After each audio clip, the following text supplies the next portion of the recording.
So the drug I have chosen to research is pulmozyme, also known as DNase or Dornase alpha.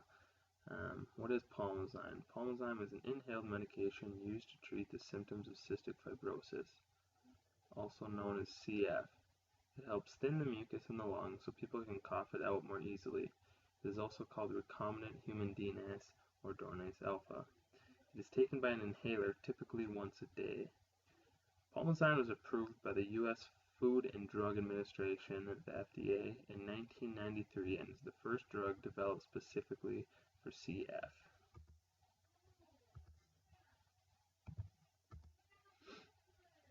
What is pulmozyme used for? Pulmozyme is used to treat people with cystic fibrosis. It is used to improve the lung function in people with CF. Cystic fibrosis is a hereditary disorder. In people with CF, a defective gene and its protein product cause the body to produce abnormally thick mucus, which leads to the blockage of the pancreatic ducts, intestines, and bronchi, and often results in respiratory infection. CF obstructs the pancreas and stops natural enzymes from helping the body break down food and absorb vital nutrients. In other words, it clogs the lungs and leads to life-threatening lung infections. CF affects roughly 70,000 children and adults worldwide. 30,000 of those people are in the U.S. Today, the average lifespan for patients with cystic fibrosis is 30 years, compared to 14 years in 1969. Who produces pulmozyme? Genentech Incorporated produces pulmozyme. Venture capitalist Robert Swanson and biochemist Dr. Herbert Boyer founded Genentech on April 7, 1976. Genentech is committed to people having access to their medicines. Genentech Access Solutions is a team of 350 Genentech employees who help those who need Genentech medicines. This team works with patients and doctors to resolve reimbursement and insurance issues and provides assistance to eligible patients in the U.S. who do not have insurance coverage or who cannot afford their out-of-pocket copay cost. In 2011, Genentech helped more than 100,000 fully insured, underinsured, and uninsured patients with access issues. They have supported copay assistance foundations with more than $725 million in donations since 2005. Since 1985, when its first product was approved, Genentech has donated $2.85 billion in free medicine through Genentech Access to Care Foundation and other product donation programs. Just some miscellaneous stuff about Genentech. It was named to Fortune's 100 Best Companies to Work For list for the 16th year in a row. They are regularly recognized as leaders in the biotechnology industry. They have 35 medicines on the market. They have roughly 13.3 thousand employees working to solve unmet medical needs. And Genentech conducts basic and applied research in the areas of oncology, immunology, neuroscience, metabolism, and infectious disease. So, how does pulmozyme work? Pulmozyme acts like scissors in the mucus. It cuts up the DNA strands outside the cell that can make CF mucus thick and sticky. This DNA is from the white blood cells that work to fight lung infections. Even if a person with CF has not had a lung infection, the white blood cell DNA is still in the mucus. And here is a quick 30-second video that shows how pulmozyme works. Now an introduction to pulmozyme. Pulmozyme is an essential partner in the fight against CF and uniquely targets one of the causes of thick and sticky mucus.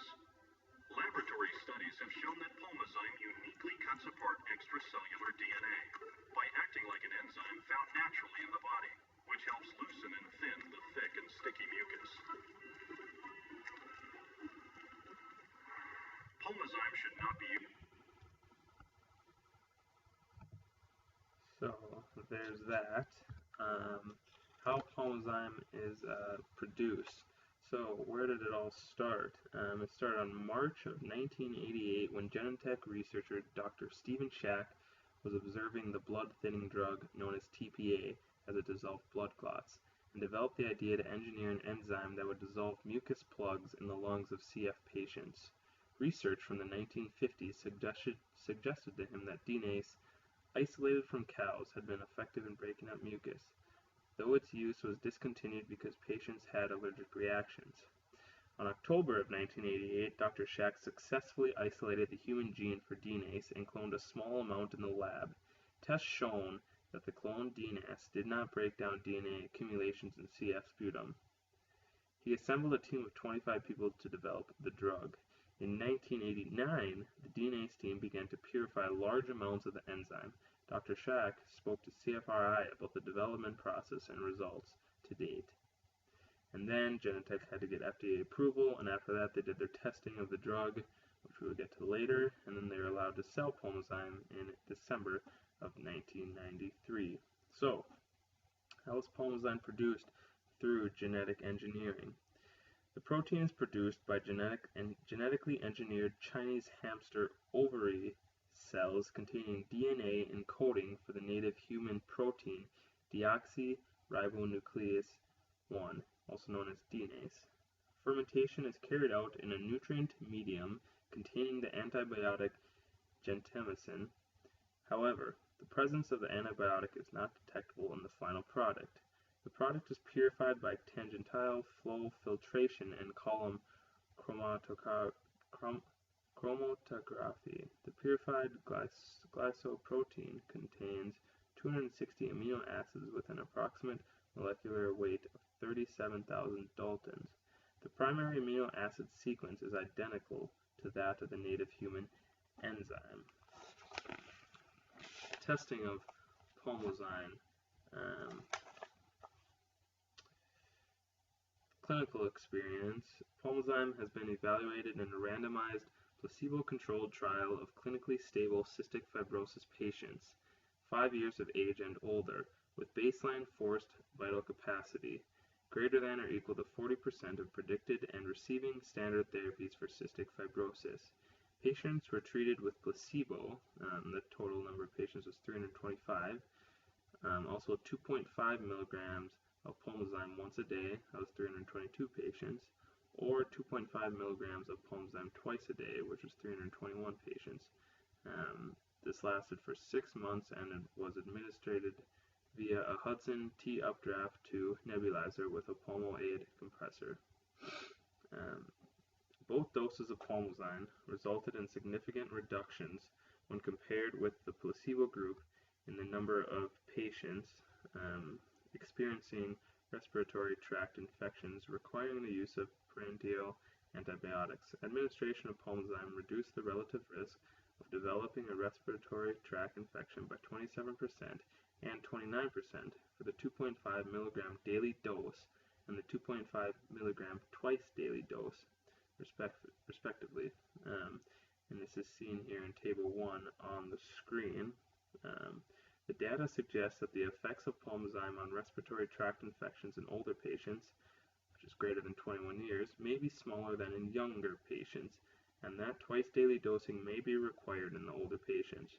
Patients with baseline FVC, which is greater than 85%, may also benefit from twice a day dosing. That is again in Table 1.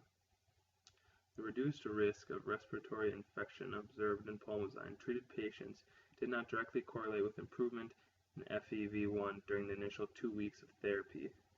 Within 8 days of the start of treatment with pulmozyme, mean FEV1 increased 7.9% in those treated once a day and 9.0% in those treated twice a day compared to the baseline values. The overall mean FEV1 during long-term therapy increased 5.8% from baseline at the 2.5 milligram daily dose level and 5.6% from baseline at the 2.5 milligram twice daily dose level. Placebo recipients did not show significant mean changes in pulmonary function testing. For patients 5 years of age or older with baseline FVC greater than or equal to 40%, administration of pulmozyme decreased the incidence of occurrence of first respiratory tract infection requiring parenteral antibiotics and improved mean FEV1 regardless of age or baseline FVC. Clinical trials have indicated that pulmozyme can be effectively and safely used in conjunction with standard cystic fibrosis therapies, including oral, inhaled and/or parenteral antibiotics, bronchodilators, enzyme supplements, vitamins, oral or inhaled corticosteroids, and analgesics. Some side effects of pulmozyme may include some more of the rare ones are hives or welts, itching, redness of skin, skin rash. Some more common ones are chest pain or discomfort, hoarseness, sore throat. Some less common ones are difficulty breathing, fever, redness, itching, pain, swelling, or other irritation of eyes, runny or stuffy nose, upset stomach. These are really the only issues that come from pulmozyme. There have been no major harmful events from patients using pulmozyme. It is clinically proven and FDA approved, safe to use. Some ethical and moral issues, not very many, but of course the side effects of pulmozyme may be of concern for issues related to pulmozyme. And of course it's not perfect. And then also there's a good side to being sick. Most people these days work hard, are under pressure, and think they don't have time to take sick days. But when they are sick, this is their sanction time. So some may not want to take the regular dose of pulmozyme for this reason. And then of course people who are against recombinant DNA technology, genetically engineered products, may raise ethical concerns pertaining to pulmozyme. I have not come across any articles that are against the use of pulmozyme that are due to any ethical issues of the drug. So some competing companies or drugs. Pulmozyme is facing stiff competition from hypertonic saline, which represents a cost-effective option of clearing sputum from the lungs of cystic fibrosis patients. Inhaled hypertonic saline is one of the newer treatment options for CF. A group of Australian researchers discovered the benefits of hypertonic saline when they noticed that surfers with CF had better outcomes than people with CF who did not surf. The researchers believe that inhaling the salty mist of ocean water during surfing was the reason that surfers had less respiratory flare-ups than their non-surfing counterparts had, and the study confirmed those findings. The researchers published the results of their study in 2006, and since then, hypertonic saline has been available as a treatment option to many people with CF. So, how does hypertonic saline work? Fluids transfer in and out of cells by a process called osmosis, where fluids with lower salt concentration flow across the cell membrane to mix with fluids with higher salt concentration. Simply stated, osmosis means that water follows salt. In CF treatment, a machine called a nebulizer aerosolizes the hypertonic saline solution. The saline mist is inhaled and settles in the airways. Since hypertonic saline has a much greater concentration of salt than normal body fluids, it draws water from the cells into the airway. The water mixes with the thick mucus in the airway, making it thinner and easier to cough out. Another competing drug is Tobai, which is the main competitor of pulmozyme. It is an inhaled antibiotic for the treatment of cystic fibrosis. Tobai helps fight the germ Pseudomonas, a leading cause of chronic lung infections among people with CF.